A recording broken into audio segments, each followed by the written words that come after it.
We recently did a video of how stress not only affects mama during her second and third trimester, but also the baby. And it's because of how that stress is perceived by the baby as well. And babies who are born to mamas who are under a lot of stress, like the stress that we have now in our society, it's really important we take care of our mamas because that stress is perceived by the baby. And not only can it cause like postpartum depression in mama after the baby when she has that stress, but it also can affect the baby because it affects the development of the prefrontal cortex, which continues the development and really heightens its continuation of the part of the brain, the prefrontal cortex that makes us human at about 2 weeks.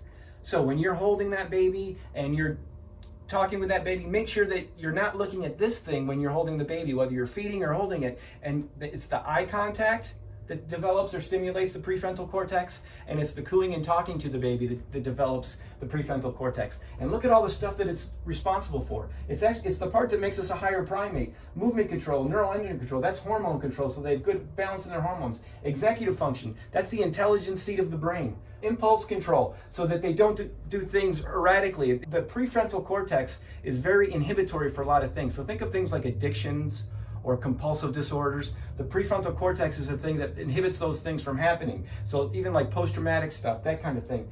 Pain processing, inflammation, autonomic nervous system, and both of these two things too, it's inhibitory. So it inhibits the part of the autonomic nervous system that puts a child into fight-flight so the body can heal and grow the way it's designed to. And it almost also inhibits the immune system so you don't have an overreaction. Think of like allergies, an overreaction to your environment. So super important. We want to get that development super soon. Prefrontal cortex, super important for mama and baby. Have a great day.